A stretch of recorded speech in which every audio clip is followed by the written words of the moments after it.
Bueno, buenas tardes a todas y todos. En un minuto vamos a dar para que se vayan conectando a nuestro Facebook Live de este mes, en nuestro segundo Facebook del año y de este mes también. Iniciamos este mes, entonces vamos a dar una esperita de un minuto para poder iniciar. Bienvenidas, bienvenidos todos. Hoy vamos a tratar un tema bien interesante y los esperamos, las esperamos. Inviten a todas las personas. Y ya enseguida les iremos contando con quién estaremos el día de hoy.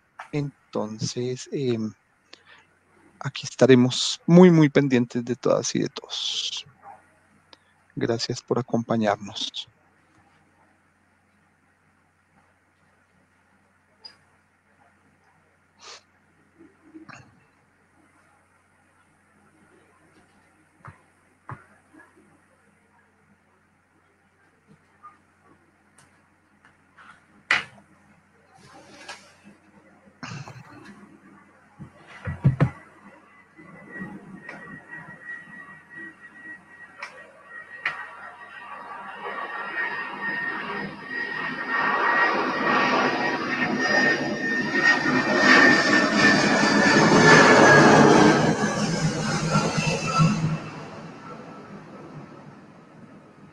Bueno, buenas tardes. Estamos hoy en compañía de una gran amiga, compañera de camino, Lindsay Tencio Villafuerte.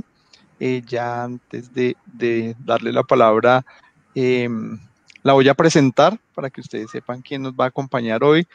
Lindsay Tencio es licenciada en psicología, certificada en mediación y conciliación en círculos de paz y prácticas restaurativas. Es facilitadora autorizada por el Instituto Internacional de Prácticas Restaurativas de Latinoamérica, IRP, Latinoamérica, certificada como mediadora en materia laboral por el Centro Internacional de Conciliación y Arbitraje y la Cámara Costarricense Norteamericana de Comercio. Ella ha coordinado proyectos de círculos de paz para municipios, jornadas académicas de centros educativos, encargada de proyectos segundas oportunidades del CIREC para la red interinstitucional penal juvenil en justicias restaurativas desde el 2018.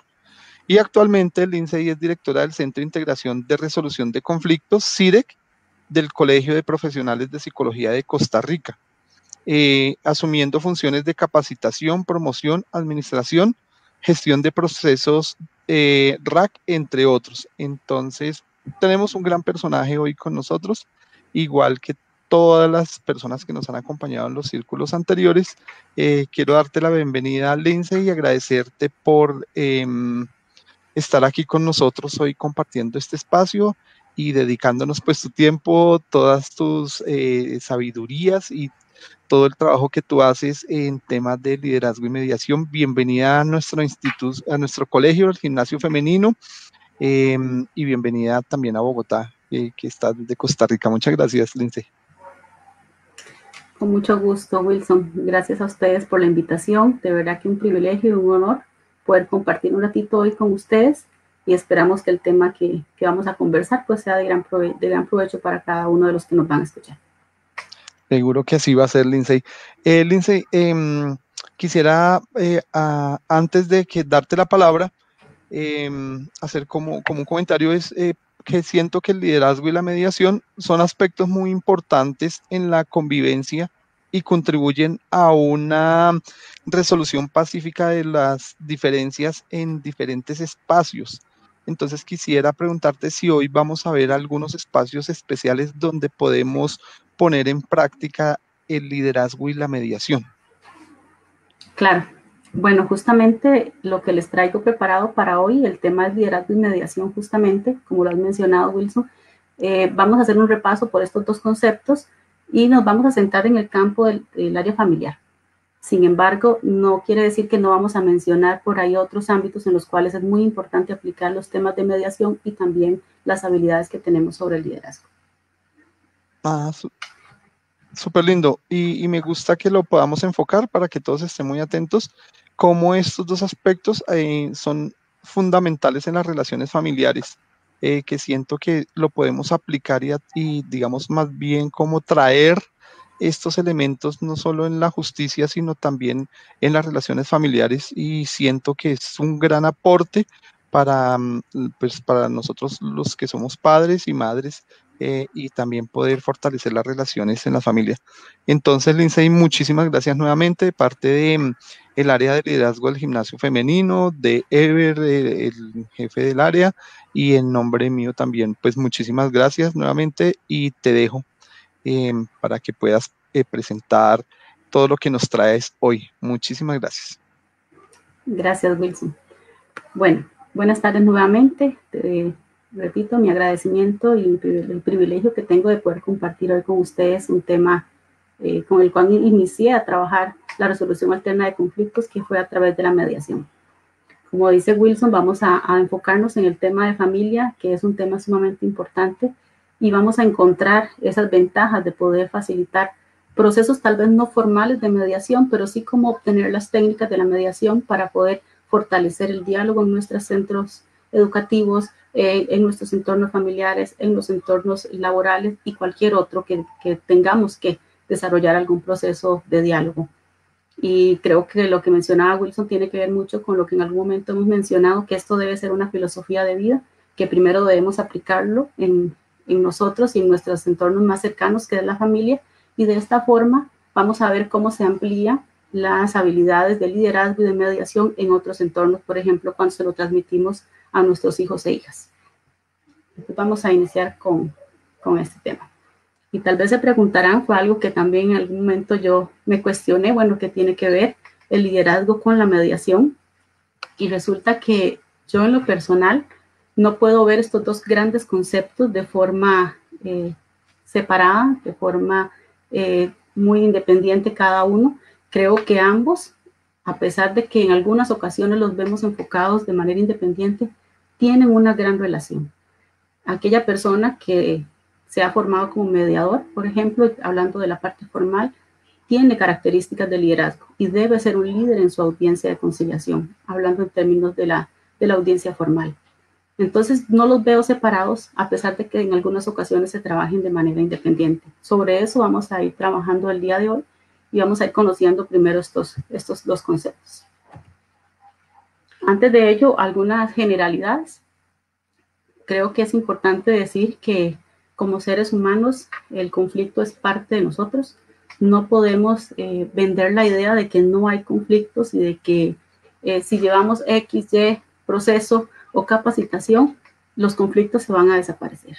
No podemos decir ni vender la idea de que los conflictos se evitan o se pueden extinguir en algún momento. Como seres humanos, el conflicto es parte de nuestras vidas y por lo tanto aprender a gestionarlo siempre va a ser un gran beneficio para nuestra familia, para nuestro entorno laboral, para nuestra comunidad, para cualquier lugar en el cual nosotros tengamos un pequeño sistema con el cual interactuamos. Entonces, primero, esta gran generalidad, el conflicto es parte del ser humano y por lo tanto nuestro enfoque debe ser el poder gestionar adecuadamente este conflicto. Otro punto importante de estas generalidades que les traigo hoy es el afrontamiento del conflicto. Hemos escuchado que desde formas muy primitivas el conflicto lo afrontamos de dos formas, y una es evitar y otra es huir.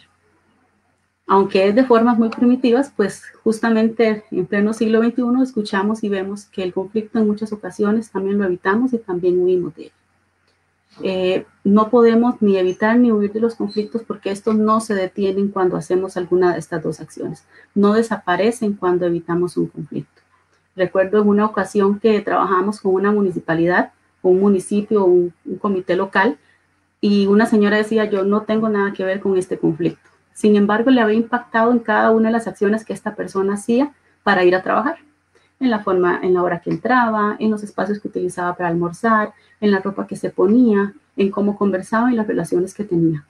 Entonces, si bien el conflicto, ella decía, lo estoy evitando, sí tenía un impacto en ella.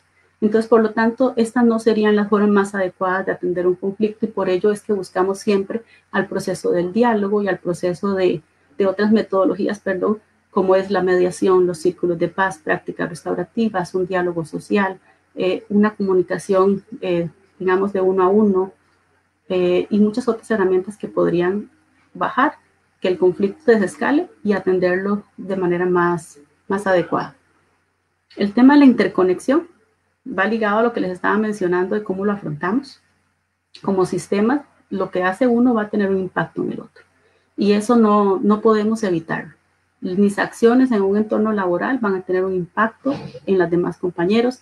Mis acciones como padre de familia, como madre de familia, van a tener un impacto en las personas menores de edad que están en este entorno familiar.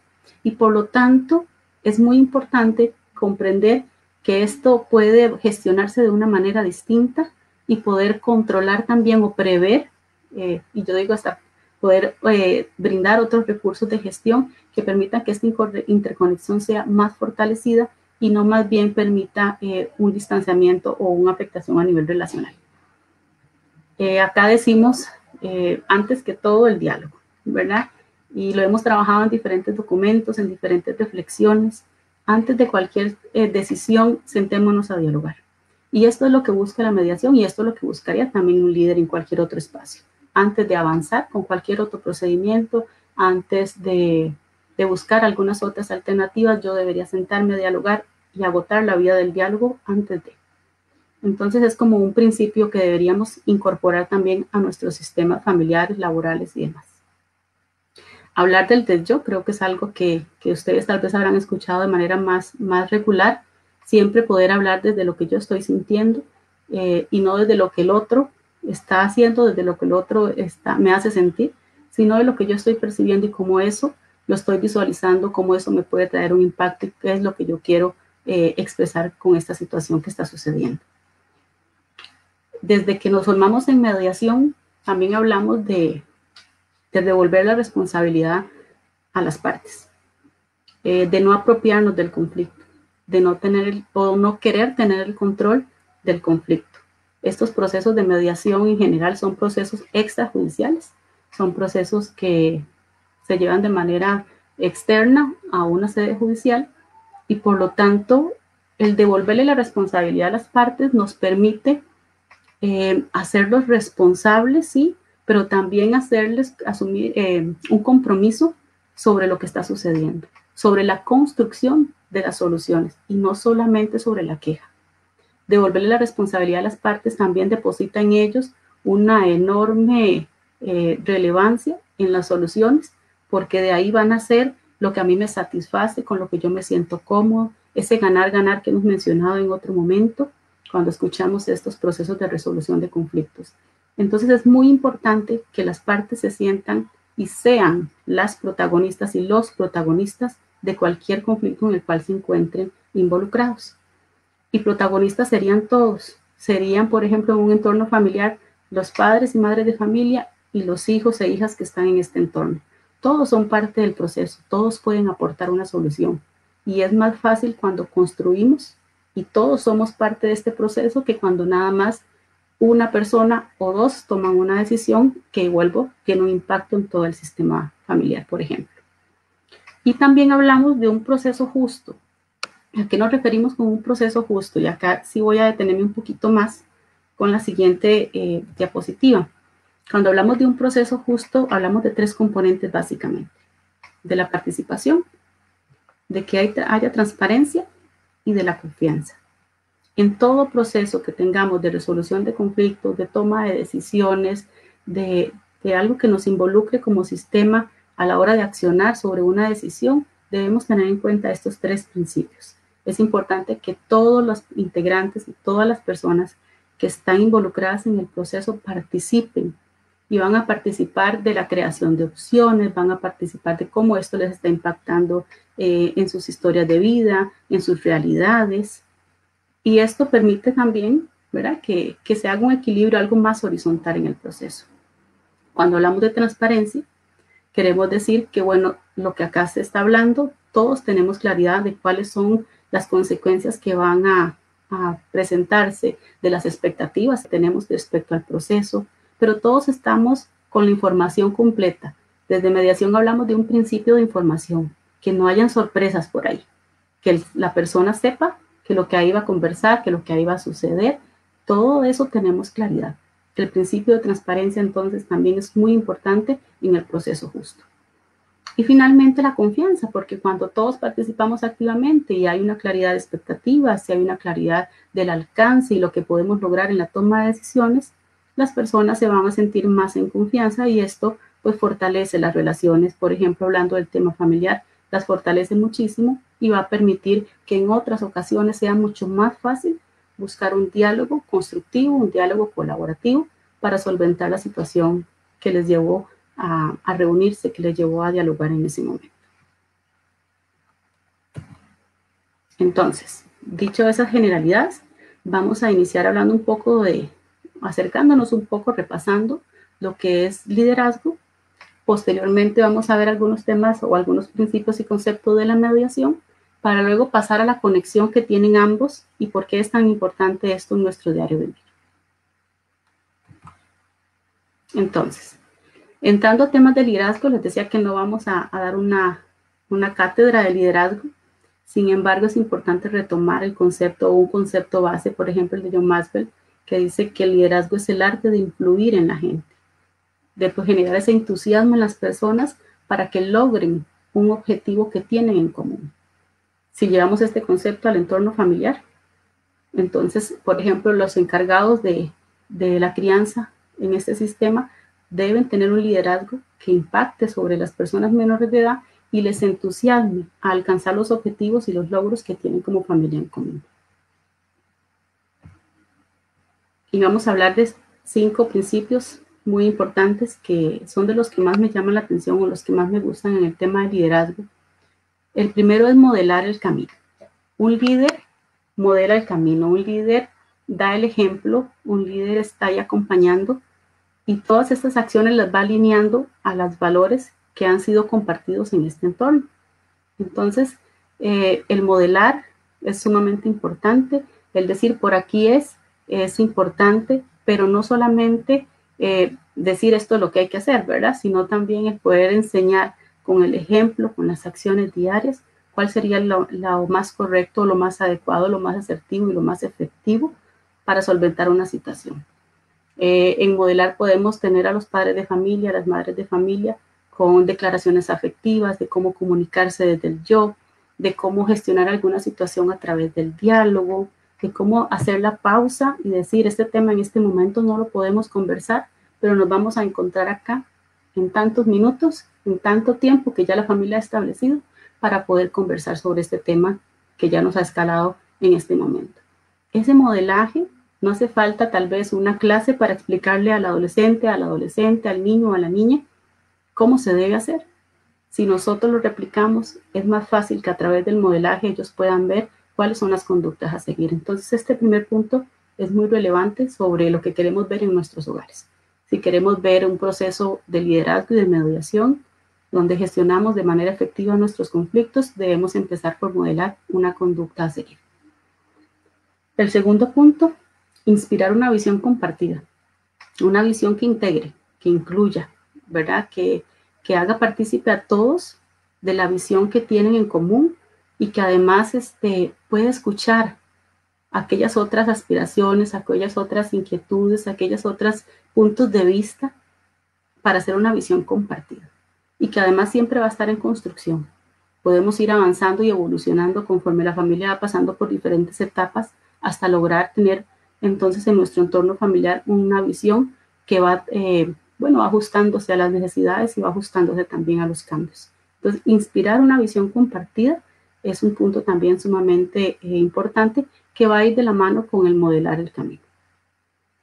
Desafiar el proceso, otro principio también muy, muy importante, habla de buscar las oportunidades, tomando la iniciativa, buscando las alternativas de forma muy abierta. A veces nos cerramos con algunas opciones o a veces creemos que lo que funcionó hace un tiempo tiene que sí o sí funcionar hoy y hay que tener más apertura con respecto a cuáles alternativas voy a ofrecer, de cuáles otras opciones estoy dispuesto y dispuesta a conocer, a construir, y por eso habla de desafiar el proceso. ¿Qué más puedo hacer yo para fortalecer mi relación a nivel familiar? ¿Qué más podemos hacer como familia para conocernos, para acercarnos, para mediar mejor nuestras situaciones de conflicto? Recuerden que como seres humanos siempre vamos a tener conflictos y la familia no escapa de eso.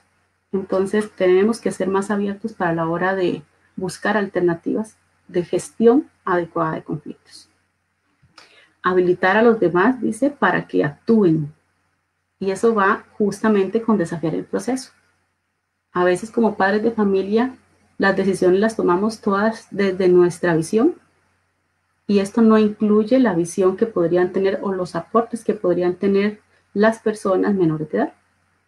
No quiere decir que estamos perdiendo autoridad cuando habilitamos esta opción, no quiere decir que ellos van a asumir la decisión o que no tienen la madurez para. Es sumamente importante poder escuchar lo que están visualizando ellos, cómo lo están percibiendo ellas, y esto va a fomentar entonces la colaboración, la confianza, fortalece las relaciones y empodera a la comunidad de nuestra familia. Es difícil, sé que a veces ha sido un proceso en el que cuesta hacer este cambio de paradigma.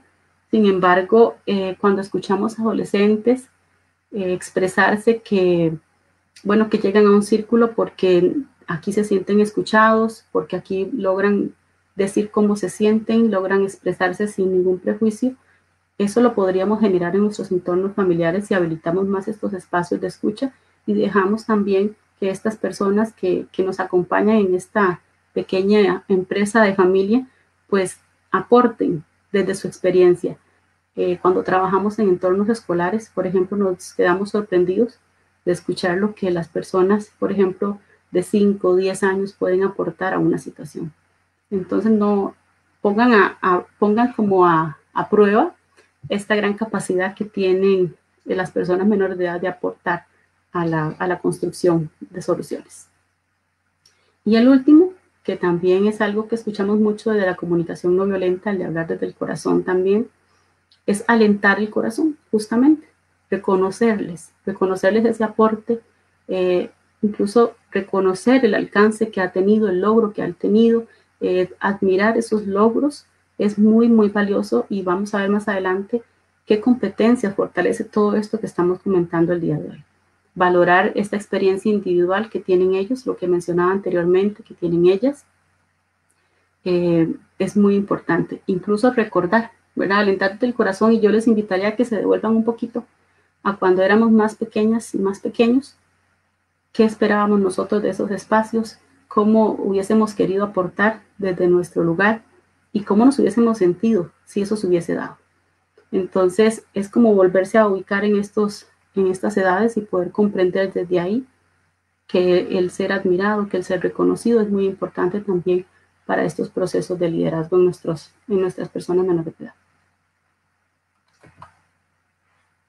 Pasando al tema de mediación, que van a ver que está sumamente ligado con lo que acabo de explicar del liderazgo,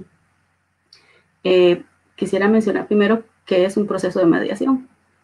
Y la mediación la entendemos como un proceso en el cual 2 o más personas están involucradas y llamamos a un tercero imparcial que nos apoye, que nos ayude a comunicarnos efectivamente. Por eso les digo que tiene que ser también una persona con cualidades como las anteriores, que tiene que ser un líder, que también debe involucrar estas características, además de ser una persona que está formada en mediación. Hemos visto personas en nuestros entornos familiares que, aunque nunca se han capacitado como mediadores, tienen habilidades de mediador innatas. Por ahí debemos recordar a algún tío, algún abuelo, algún hermano, algún padre, madre de familia, e incluso algún hijo o hija que tiene estas habilidades de liderazgo, que nos han sorprendido con la capacidad de gestión que tienen ya de manera innata. Entonces, podemos acercarnos a ese tipo de personas incluso cuando tenemos una situación compleja. En el caso formal, lo que hablamos de mediación formal, sí requerimos pasar por un proceso de formación. Pero, por ejemplo, lo que hemos tratado de enfocarnos nosotros en la formación es que sea por competencias, que la persona desarrolle estas habilidades y esté muy clara de lo que implica un proceso de mediación, de lo que implica acompañar en un proceso de mediación, de lo que implica facilitar el diálogo entre 2 o más personas. Y que esto no quiere decir que yo voy a dar las soluciones o que yo voy a decir cuál es la ruta a seguir, cuál es el mapa para llegar a la solución exitosa de este conflicto, sino que volvemos al mismo tema de devolverle la responsabilidad a las partes de sus conflictos. Y bueno, esto me hace llegar a los principios de la mediación. La mediación es una metodología de las que más conocemos. Ahora escuchamos más prácticas restaurativas, círculos de paz, y eso es maravilloso. Pero lo que hemos escuchado de previo, lo que todo el mundo menciona generalmente, es mediación, es negociación. Al final, en cada proceso siempre hay una etapa de negociación, y por ello los principios que voy a mencionarles en este momento son muy relevantes, y van a ver que pueden ser también aplicables para otras metodologías. Pero en este caso vamos a centrarnos en el tema de la mediación. Y van a ir asociando lo que mencioné anteriormente del liderazgo con los conceptos o los principios que vamos a ir trabajando en mediación. Por ejemplo, el primero es un acto cooperativo y no competitivo. Cuando buscamos un proceso de mediación, lo primero que hace el mediador, entonces imagínense a cualquier otra persona que haya cumplido ese rol, es bajar, desescalar el proceso, equilibrar a las personas, tener este equilibrio de poder que estamos ahí para construir, que vamos a, entre ambos o entre los tres o los cuatro, los que estén involucrados en el proceso, a construir una lluvia de ideas sobre las soluciones o las posibles soluciones que vamos a trabajar para solucionar el conflicto. No se trata de, de cuánto gano yo, cuánto pierde usted, cuánto le puedo afectar en este proceso para poder quedarme yo con todo, para demostrar mi autoridad, para demostrar el poder que tengo, la posición, ¿verdad? Sino que es más cooperativo. Estamos ahí para construir entre todos, para aportar entre todos y para encontrar la solución que nos satisfaga a todos, en la medida de lo posible. Siempre habrán algunas cosas en las que yo no me siento del todo satisfecho, pero el poder construir la solución me da un grado de satisfacción y de eficacia también muy alto. El transformar el conflicto es uno de los conceptos principales que tenemos también a la hora de formarnos como mediadores, y esto implica ver el conflicto como una oportunidad. Ver el conflicto como la oportunidad que me da el pase al diálogo, como la oportunidad que me dice, hey, algo aquí no está del todo bien, la oportunidad que me dice, hay que hacer una pausa y hay que transformarnos, hay que buscar nuevas formas de trabajar este tema. Ok, tenemos que hacer un proceso de terapia porque este conflicto ya nos sobrepasa, ya no es de una mediación, y nos permite, es como, yo les explico a veces que es como una sirena, como una alarma que nos dice algo está sucediendo y tenemos que parar. Eso implica transformar el conflicto, implica dejar de verlo como algo negativo, porque les decía, el conflicto nos va a acompañar siempre y no es bueno ni malo, el conflicto solo es. Lo que cambia es la forma en la que lo gestionamos. Desde que cambiamos la visión del conflicto, empezamos a ver más alternativas. Se nos abre un abanico de opciones para poder gestionarlo. Y no solamente la primitiva, que es evadir o huir. O lo que estamos ya de crianza arrastrando y creemos que siempre va a ser lo que funciona de manera más eficiente o más rápida.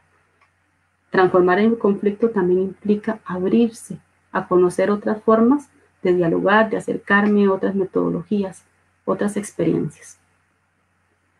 Después de eso tenemos que está orientado al futuro y a mejorar las relaciones. Desde práctica se habla de que las preguntas siempre son, ustedes tal vez lo habrán escuchado, del pasado, al presente, al futuro.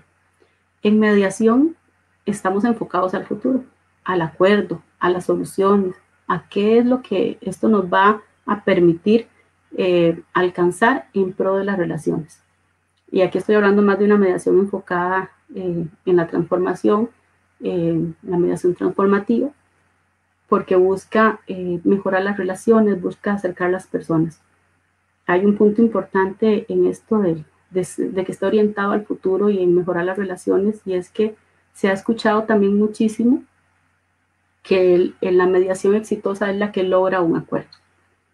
Y algunos mediadores se miden por cuál cantidad de acuerdos y cantidad de no acuerdos, y ahí va a medir su éxito. Hemos entendido, y creo que es algo que va a irse ampliando, que el éxito no está en la firma del acuerdo, sino en la construcción que se hizo, en el acercamiento que tuvieron. Hemos facilitado procesos de mediación por ejemplo, para disolución de vínculo, en el cual las parejas nunca habían logrado sentarse a conversar. Y lo hacen a través de una audiencia de conciliación, una audiencia de mediación. Hay experiencias en algunos otros centros públicos de nuestro país donde las parejas se han sentado a firmar una disolución del vínculo y deciden no firmarla porque nunca se habían logrado comunicar como en la audiencia. Entonces deciden darse otra oportunidad y van a un proceso de terapia antes de tomar la decisión definitiva. ¿Por qué? Porque al final esto mejora las relaciones, esto nos muestra otra cara del conflicto, nos dice, hey, tenemos capacidad de resolver esto, hey, era de buscar el espacio adecuado, podemos hacerlo a través de, no sé, de un acompañamiento distinto, nos abre como les decía, un abanico de oportunidades para mejorar las relaciones. Y ligado a esto dice que se busca el ganar-ganar. No quiere decir que yo me dejo el 100% y usted también se deja el 100%. Quiere decir que ambos nos sentimos satisfechos, aunque yo, por ejemplo, me haya dejado el 50% y usted el 50%. El ganar-ganar es cuando ambas personas o las personas que estén involucradas se sienten satisfechas con lo que van a firmar, se sienten satisfechas con lo que han logrado acordar. Y cuando hablo de firmar, estoy hablando de un acuerdo más formal en un centro RAC, en un centro de conciliación. Escuchar a las partes en la mediación es muy importante. Ellos son y ellas son las que saben qué necesitan para salir satisfechos de ese proceso, qué necesitan para dar por resuelto esa situación. Y a veces como mediadores eso cuesta un poquito. A veces cuesta un poco decir, eso es lo que quieren las partes. Y aunque mi interés sea otro y aunque yo diga, esta señora se puede ir con un porcentaje más alto o este señor puede hacer un proceso diferente, ellos decidieron terminar una situación de conflicto de manera propositiva, de manera constructiva, con una mediación. Y se sienten cómodos con lo que han alcanzado. Hasta ahí llega mi rol como mediador, hasta el acompañamiento y la facilitación del proceso. No puedo adueñarme del conflicto, ni puedo adueñarme de lo que es correcto para las personas, creer que tengo la verdad absoluta. Ahí está la apertura también como mediadores, que también lo mencionaba el líder. Los procesos de mediación son voluntarios y todos los mecanismos de resolución alterna de conflictos son voluntarios, no se les obliga a las personas, al menos en nuestro país, no se les obliga a las personas de participar en un proceso de conciliación, de mediación, círculos, prácticas. El que las personas asistan de manera voluntaria nos hace creer también o trabajar desde la buena fe de las personas y poder retomar procesos que son más sanos y más restauradores, a pesar de que estemos hablando de mediación. Se preocupa más por las necesidades e intereses y no por las posiciones. Era lo que les decía, que es un acto competitivo y no cooperativo y no competitivo. Estamos más preocupados por ver, bueno, qué es el interés real de este proceso y no en cuál es el rol y la posición que tiene esta persona en la audiencia o que quiere presentar en la audiencia. No es amenazante ni es punitivo, es completamente constructivo, invita a las personas a adueñarse de su proceso. Les decía inicialmente, en las generalidades, a ser protagonistas del proceso que hoy les convoca, y es sumamente creativo. Hay procesos en los donde trabajamos, las partes nos llaman y dicen, no quiero ir al proceso de conciliación porque pueden proponerme cosas que yo no puedo cumplir. Bueno, el proceso es sumamente creativo, es lo que les decimos. Ahí vas a escuchar opciones, bueno, las que quieran dar, no hay un límite de opciones para escuchar. Y vamos a construir a partir de eso. Es tan voluntario que incluso antes de firmar el acuerdo de conciliación, yo puedo decir que no quiero participar y me puedo retirar, después de haber escuchado, haber dialogado, pero no me siento cómoda con el acuerdo. Por eso es tan abierto. Yo les digo, la voluntariedad les alcanza hasta la firma del acuerdo y esa creatividad permite que las personas se sientan más cómodas.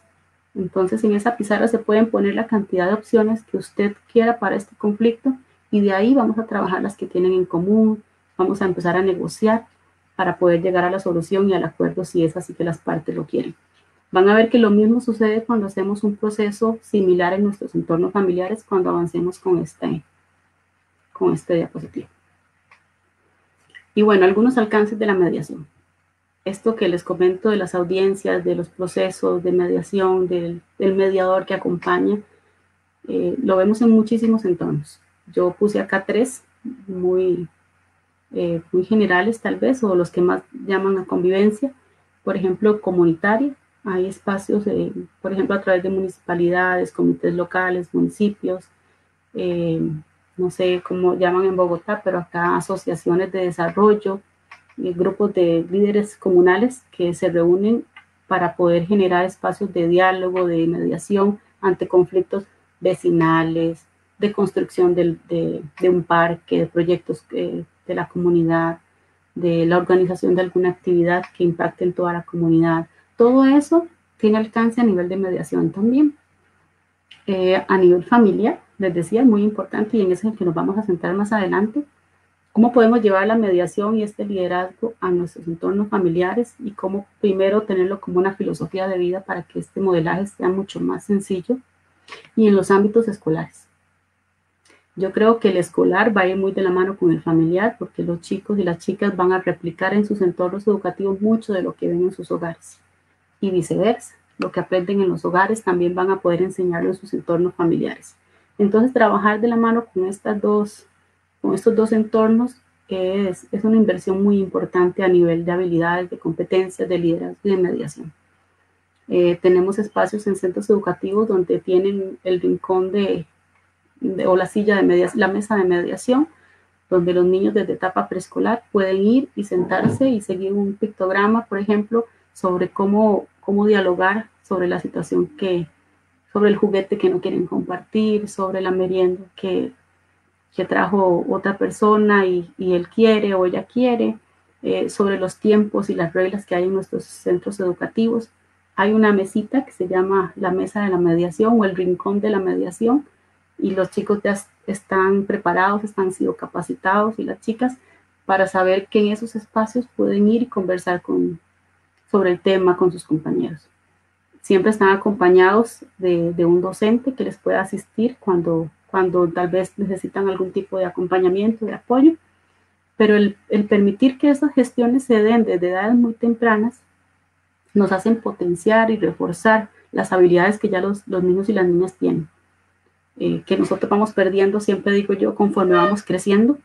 La sociedad, el cambio, el ajetreo, los entornos laborales y demás van como fomentando más bien que olvidemos algunas de estas habilidades que de niños y de niñas teníamos. Entonces, apostar por la población menor de edad en centros educativos para mí es uno de los las mayores prioridades que deberíamos tener. Entonces, yo les hice un pequeño gráfico de cuál sería una propuesta de mediación o un proceso de mediación en nuestros entornos familiares. No es tal vez la guía regular de un proceso de conciliación formal, sin embargo es lo aplicable para un entorno familiar, para una situación, no sé, de toma de decisiones, para un conflicto que se dio, para algún acuerdo que debemos tomar como familia. Este podría ser una buena guía para este proceso. El primero sería evaluar y prepararnos para el diálogo.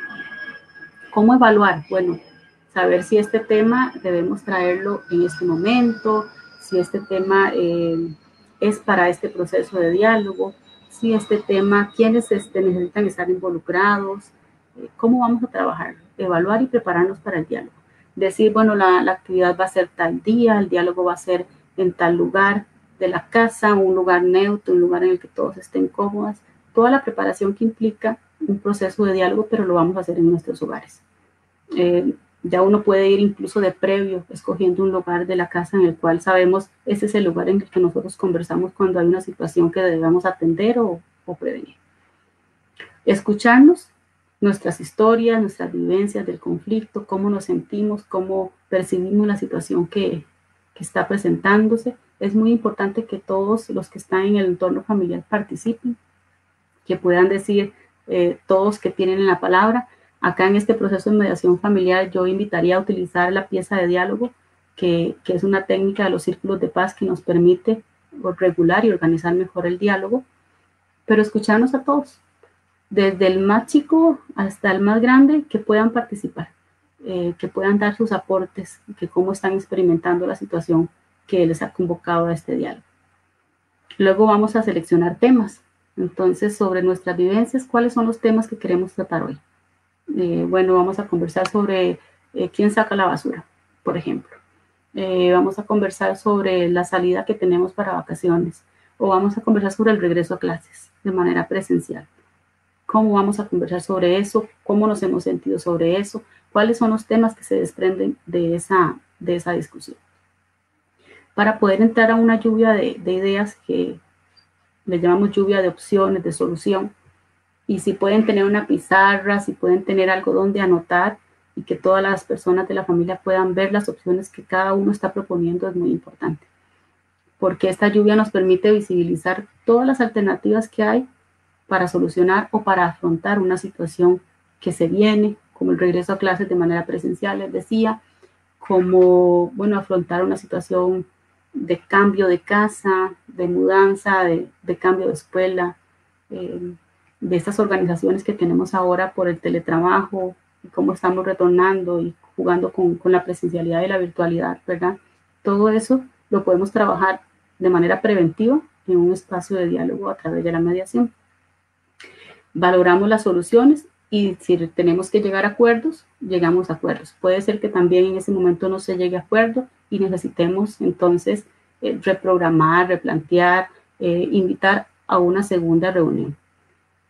Se ve muy formal tal vez en este momento, pero créanme que cuando las personas, por ejemplo, menores de edad, son parte de este proceso, se sienten escuchadas, se sienten valoradas, se sienten incluidas, e incluso las relaciones mejoran, toda la parte de autoconocimiento, de empoderar relaciones, de fortalecernos como familia, va a ir mejorando porque esto se vuelve parte de nuestra cultura, se vuelve parte de nuestro sistema familiar y ya es natural incluso que nuestros hijos e hijas puedan ver ese rincón de la casa o ese espacio que utilizamos para dialogar. Entonces, esta sería como una alternativa de recomendación para estos espacios familiares. Que cada familia podría hacerle sus ajustes, ¿verdad? También, dependiendo de los recursos y demás. ¿Qué vamos a lograr cuando todo esto lo estimulamos en nuestros espacios familiares? ¿Qué logramos impactar o qué logramos generar, y estimular en las personas menores de edad que nos están viendo, en los y las adolescentes que están siendo parte de esa reunión y que nos dicen cómo se sienten ante un cambio, que nos dicen cómo se sienten ante una decisión y escuchar cuáles son sus propuestas? ¿Qué fortalecemos? Bueno, fortalecemos el autoconocimiento. Que sean parte de este proceso les dice a ellos o les dice a ellas cómo son, cómo se sienten, cuáles emociones experimentan, cómo aportar en este entorno, les da seguridad desde este autoconocimiento, seguridad para participar activamente de un proceso, les da confianza en sí mismos y en sí mismas, les da autorregulación, porque también les dice en qué momento hay que parar, en qué momento hay que pensar, y hay que aportar para poder dar una mejor solución, para construir en conjunto. Les permite autorregularse porque además las soluciones que yo doy no son siempre las que van a quedar, sino que pueden mutar a la hora de escuchar las otras soluciones. Entonces, permite que yo trabaje la autorregulación. Por supuesto que permite la empatía, porque posiblemente mi visión se transforme cuando escuche la historia del otro, o que tiene que contar el padre o madre de familia se transforme cuando escucha el menor de edad. Igual pasa al revés, cuando la persona menor de edad escuche la visión del padre y de la madre, puede transformar y esto genera una empatía a nivel del entorno familiar que es muy importante. Y por supuesto que habilidades de liderazgo. Si esto se vuelve parte de nuestra cotidianidad en la familia, si es parte de nuestro sistema, decir, hagamos una pausa y conversamos de esto en tal momento, dentro de tantos minutitos, nos vemos acá de regreso y conversamos sobre esto, o en este momento no me siento en las condiciones de poder conversar, por favor denme un momento. Si todo eso puede generarse en un espacio familiar, por supuesto que estamos potenciando también habilidades de liderazgo. Por supuesto que tendremos niños y niñas que van a estar en sus entornos escolares facilitando procesos sin necesidad de haberse capacitado, porque ya lo han visto en el modelaje, como lo decíamos en el liderazgo. Entonces se transmiten, se transfieren completamente todos estos modelos que son positivos y son constructivos. Finalmente, ya acercándonos a la pregunta tal vez estratégica, ¿cómo llevamos esto a nuestros hogares? Y les he adelantado un poquito en la gráfica anterior. Sin embargo, quiero mencionar algunas muy puntuales. En el año pasado desarrollamos un documento con algunos puntos para atender la pandemia en entornos familiares, cómo resolver. Y creo que fue bastante funcional para muchas familias el poder conocer que hay otras formas de, por ejemplo, en reuniones familiares. Eso es algo que hemos dejado muchísimo, que la pandemia nos ubicó de nuevo y nos dijo ya hay tiempo para conversar, porque el tiempo que durábamos trasladándonos hasta nuestros trabajos, ya estamos en casa, aunque hemos asumido más responsabilidades, pues podemos organizar algún tiempo en casa de manera que generemos reuniones familiares y tal vez no solo para resolver una situación de conflicto o una situación que se presentó y que debamos corregir, sino también para conversar sobre cosas cotidianas de nuestra vida, sobre alguna película, sobre algún libro o hacer algún juego de mesa o conversar sobre algún tema que podríamos hasta crear una cajita donde pongamos los temas que quisiera conversar en familia y poder llevarlos a reuniones familiares sería muy importante. Los niños y las niñas tienen muchos temas que tal vez no han consultado porque no tienen todavía como la opción de dónde preguntarlo o todavía no sé a quién preguntárselo, si a mi mamá, a mi papá. Entonces una cajita podría ser una buena alternativa para depositar temas ahí y conversar sobre ellos de manera regular, ya establecido en nuestra familia, tales días conversamos y ya sacamos un temita y conversamos sobre esto, sobre qué nos gusta, qué nos apasiona, cuáles metas tenemos, cómo vamos a retomar este proceso de la presencialidad, por ejemplo.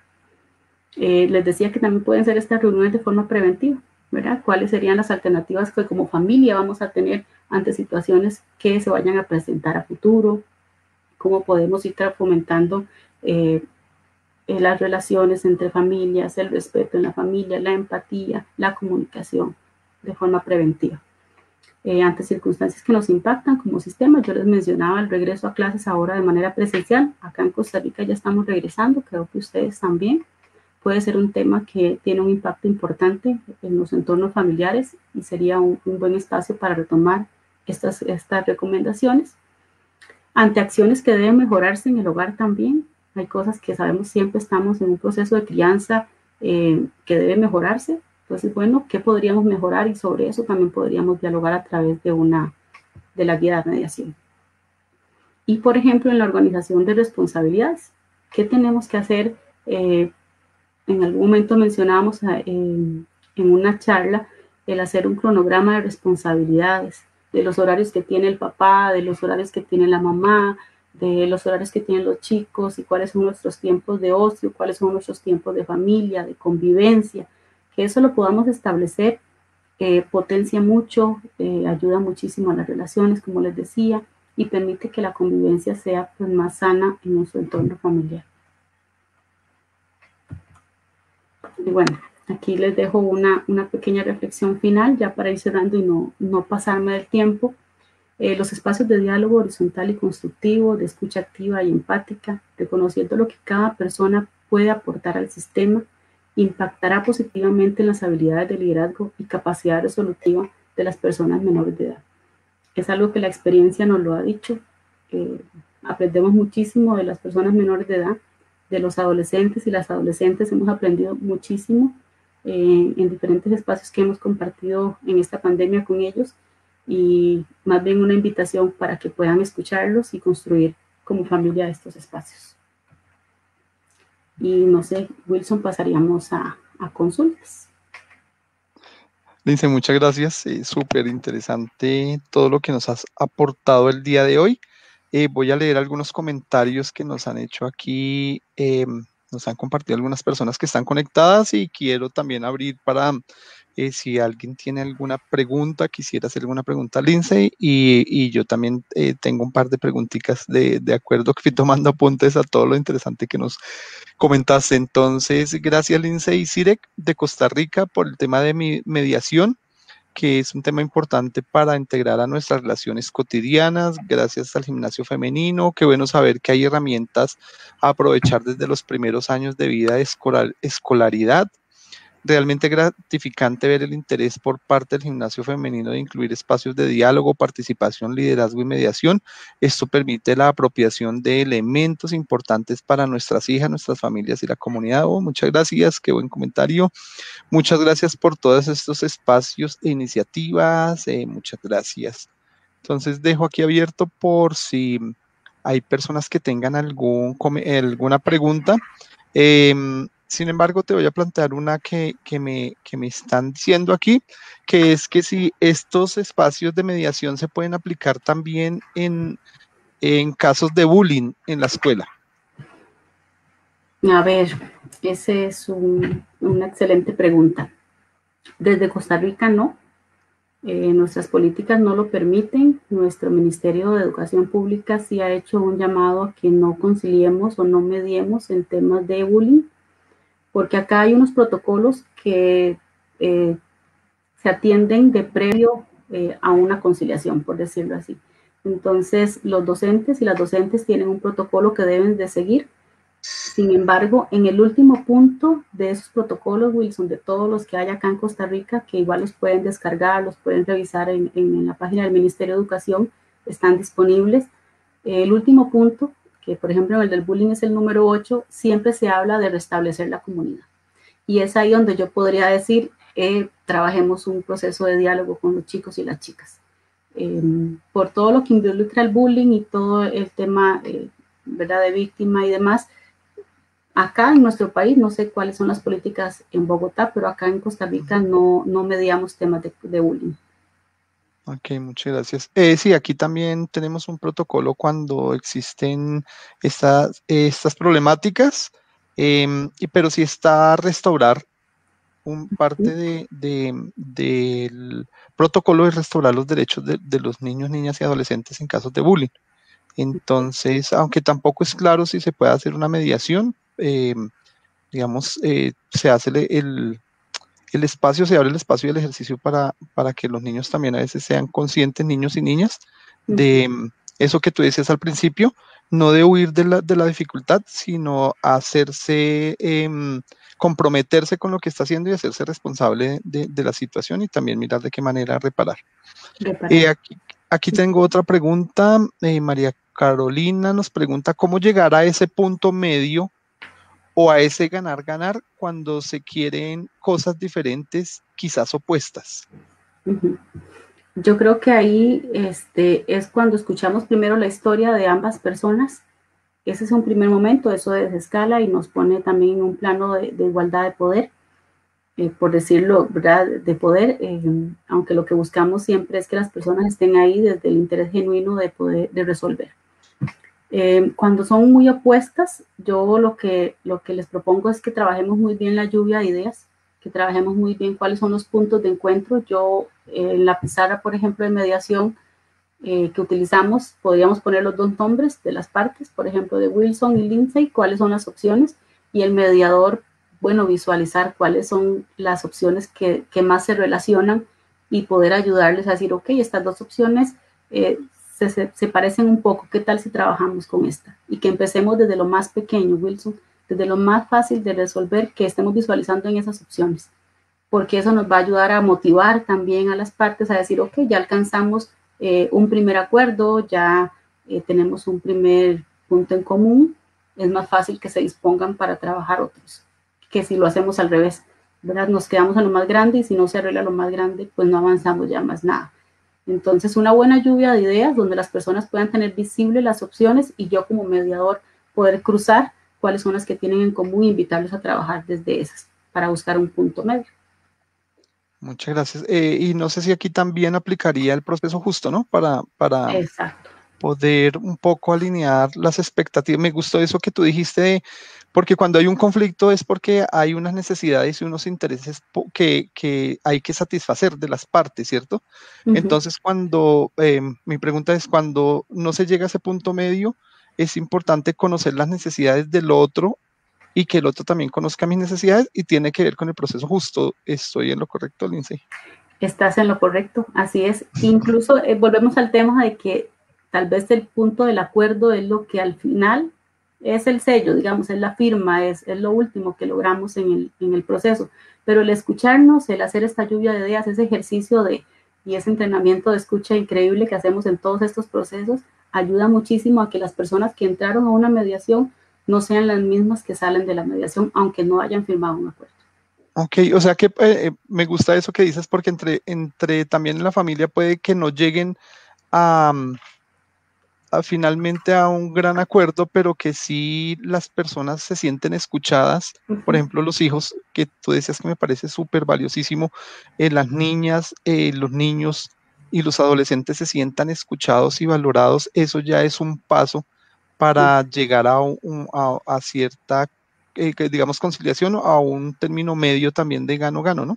Exactamente. Ya hay ganancia. Para mí, en el momento que nos escuchamos, aunque no logremos un acuerdo en ese primer momento, ya hay una gran ganancia, porque me escucharon, porque generamos este entrenamiento y este ejercicio maravilloso de empatía, ¿verdad? De escuchar para comprender y no para responder, que es otro ejercicio enorme que tenemos que hacer. Cómo plantear las cosas en positivo, ¿verdad? Aquí siempre ofrecemos, decimos, no quieren tomar café. Sí, sí, Bueno, sí. invitemos diferente a una taza de café desde ahí, ¿verdad? Desde hablar en positivo, no quiere decir que todo sea, todo lo tengamos que ver desde ahí, sino que esto aporta una mejor visión y posibilita más, dispone más a la construcción de conflictos. Excelente, qué gran aporte, Lindsay, muchas gracias. Aquí me preguntan, tú hablaste de algunas habilidades y que se preparaban y habían cursos y formaciones para ser mediador, pero digamos que si lo ponemos ya en el terreno familiar, la pregunta es: ¿qué habilidades requerimos los adultos, madres y padres y educadores, para manejar los conflictos con nuestras hijas y estudiantes? Hijas o estudiantes, ¿cuáles serían como unas habilidades básicas? Yo creo que ya tiene la primera, que es el interés por saber cómo hacerlo, ¿verdad? Ya con esa disposición yo creo que arrancamos súper bien, porque les hablaba del que sea voluntario, es muy importante, no solamente la participación, sino también cómo manejar estos procesos. Después de ahí yo creo que esta capacidad que tenemos que desarrollar, que te decía, de escucha, es muy importante. El tener estar abiertos a otras opciones de solución y no centrarnos siempre con las mismas o en las mismas. El poder empezar a trabajar mi capacidad de, tal vez no de ceder control, pero no de tener el control de absolutamente todo, ¿verdad? Suena tal vez un poco extraño, pero bueno, nos van a sorprender con las alternativas que puedan darnos. Entonces yo diría eso: la disposición, la escucha, este interés que tiene ella o ellos por aprender, van a ser habilidades que van a ir potenciando muchísimo. El modelar estas conductas, el cómo yo aprendo también, les decía, escuchar para comprender y no para responder. A veces había en las técnicas de escucha, podría ser un buen inicio, Wilson, aprender las técnicas de escucha para aplicarlas en nuestros entornos familiares. Podría ser una tarea que nos dejemos también como padres de familia, revisar las técnicas de escucha que hay. Bueno, cuando parafraseo, ¿cómo aplico todo eso a mis hijos? ¿Cómo parafraseo? Porque a veces nos dan una información y tal vez no la comprendimos tal cual nos la están dando, pero así respondimos, ¿verdad? Desde mi impresión y desde lo que yo tal vez percibí. Entonces, las técnicas de escucha nos ayudan a clarificar también la comunicación, y eso pues mantiene un equilibrio también en la negociación, en el diálogo, en la mediación que tenemos que hacer a nivel familiar. Entonces, de tarea yo diría que las técnicas de escucha es muy importante revisarlas, como parafrasear, como preguntar, cómo hacer silencio. A veces cuesta mucho, ¿verdad? Cómo hacer silencio cuando los chicos y las chicas están indicando algo, y cómo saber preguntar más, ¿verdad? Eso sería muy importante de revisar Da para otro webinar ese. Sí, sí, sí. No, y aquí hay muchas preguntas. Voy a intentar poner aquí 2 preguntas porque ya se nos está cerrando el tiempo y yo tenía algunas preguntas, pero bueno, las dejaré para otro momento. ¿Qué tipo de mediación es la que más has manejado en el ámbito familiar y cómo lograr que se escoja una rutina familiar cuando los padres fuimos criados en épocas diferentes al de nuestras hijas? La mediación familiar, aunque seguimos una metodología muy estructurada de Harvard, es la que hemos utilizado muy puntual en cada una de sus etapas. Yo creo que podríamos apostar por pensar más en una mediación transformativa, porque la mediación familiar, hablando de estos temas, pues a ver, no es de una sesión, ¿verdad? No es de una sesión, hemos tenido varias experiencias y han sido varias sesiones en las que acá en Costa Rica, por ejemplo, las personas que tengan mayor a 12 años deben también ser parte de este proceso de diálogo con una disolución de vínculo. Entonces, yo me inclinaría más por una mediación transformativa para poder tener una mejor cercanía. Hay que tener mucha paciencia también para la escucha, hay un proceso en el que ellos avanzan mucho, después retroceden otro poco y volvemos a retomar. Entonces tiene que ser muy de paciencia, muy de escucha, para poder sostener toda la parte y la carga emocional que implica una mediación familiar. Por ejemplo, una disolución de vínculo, que es lo que más hemos tenido. A la hora de firmar el acuerdo puede ser que las emociones incluso nos jueguen una pasada, y firmar ese acuerdo implica ya no tener esta relación de matrimonio, y hemos tenido parejas que, por ejemplo, dicen, no, nos esperamos un tiempo más, todavía no firmamos. Entonces, yo lo que he logrado establecer en las mediaciones familiares es una dupla psicolegal, que lo acompaña un psicólogo y un abogado. El alcance del marco jurídico, pero también la seguridad psicológica cuando hay que dar algún tipo de soporte o de acompañamiento adicional. Ok, muchas gracias. Y en cuanto a la rutina, yo creo que tú lo dijiste muy claro, que era establecerlas una vez para que sean preventivas, una vez al mes o a la semana en un espacio específico y reunirse para dialogar. Y pues para eso tenemos las herramientas que pues la mayoría de nuestros padres y madres de familia conocen, que son las prácticas restaurativas, los círculos de paz, que son unas muy buenas herramientas para ir generando esas rutinas poco a poco. Y ya para cerrar, tengo 2 muy buenas. Cómo evitar los juicios y si un mediador necesariamente tiene que ser un psicólogo o puede ser alguien más de la familia o otra persona.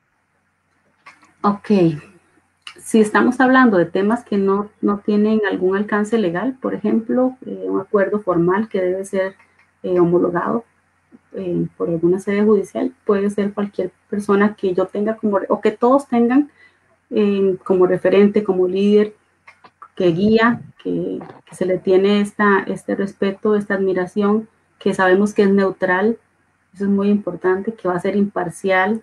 Entonces, si tenemos a alguien en nuestra familia que pueda acompañarnos en ese proceso, es maravilloso. Si tenemos a alguien que podamos ambas familias sentir imparcial a ese mediador o esa mediadora que nos va a acompañar, entonces no habría ningún problema. Cuando estamos hablando de que debe ser algo en el marco jurídico, que tenga un alcance legal de acuerdo, que ya ahí no puede ser un familiar, ya ahí tiene que ser alguien completamente ajeno, y sí debe ser manejado en un centro RAC o en un centro de conciliación por fuera.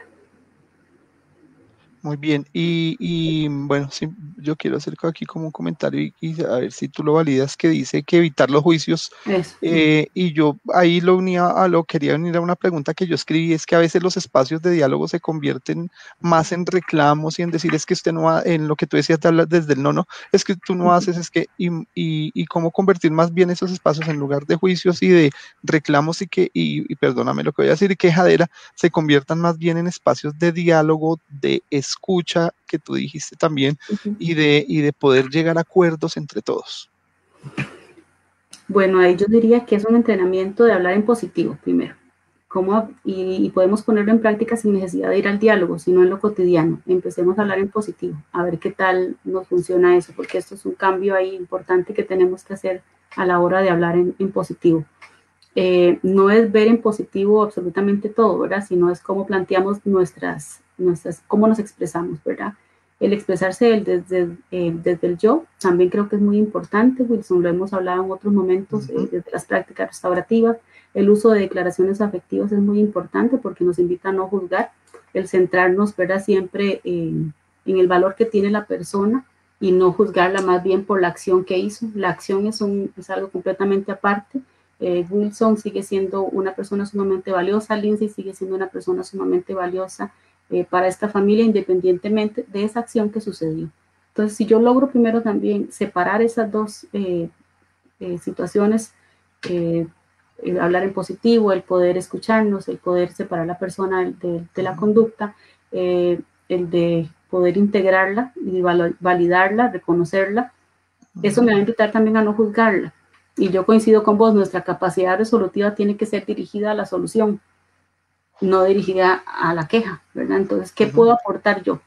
Más que qué hiciste vos, ¿qué puedo aportar yo para que esto mejore? Y enfoquémonos en eso, en, bueno, ¿qué puedo aportar para que la situación mejore, para que esto se resuelva, para que nos llevemos mejor, para que se fomente el diálogo y la convivencia? ¿Qué puedo aportar yo? Y hacerme responsable también de la solución antes de caer en el juicio, ¿verdad? Gracias, Lindsay. Y finalmente, pues también quiero resaltar lo que tú dijiste, es que todas estas situaciones las enfocamos hacia el futuro, ¿no? De cómo podemos estar mejor en la familia, en el colegio, con los docentes, con las estudiantes, padres y madres con sus hijas, cómo podemos estar mejor y tener una vida familiar y unas relaciones mejores cada día. Muchas gracias. Voy a decir aquí algunos comentarios que nos hicieron antes de irnos, que agradecen por las capacitaciones alineadas con el tema. Cintia nos dice que maravilloso es conocer y visualizar cómo todos estos aportes pueden concretarse dentro de las realidades de nuestras familias. Y bueno, aquí hay muchos agradecimientos. Lindsay, muchísimas gracias por este espacio que nos has regalado a todos nosotros y nosotras, al colegio, al gimnasio femenino, y de parte del área de liderazgo, en nombre de Every y en nombre mío, te damos infinitas gracias y esperamos que no sea la primera y última vez que nos acompañes en estos espacios. No, con mucho gusto. Nada más dejar el mensaje de que estos son procesos en los que todos estamos aprendiendo, en los que todos podemos hacer un híbrido de esa herramienta y adaptarla a nuestro sistema familiar, a nuestras necesidades, y que eso le da un aporte y un sello completamente distinto. No va a manejarse igual en cada familia. Que se den la oportunidad también de conocer y de adaptar todo a su entorno. Ah, qué bonito, gracias que nos demos la oportunidad de conocer y de adaptar. Me quedo con ese mensaje bonito. Lindsay, muchas gracias a todas las personas que participaron, nos acompañaron. Muchas gracias, nos esperamos en el próximo webinar. Muchos éxitos, cuídate mucho, Lindsay. Y gracias y un saludo a todos los costarricenses que nos estén viendo. Muchas gracias. Chao. Chao.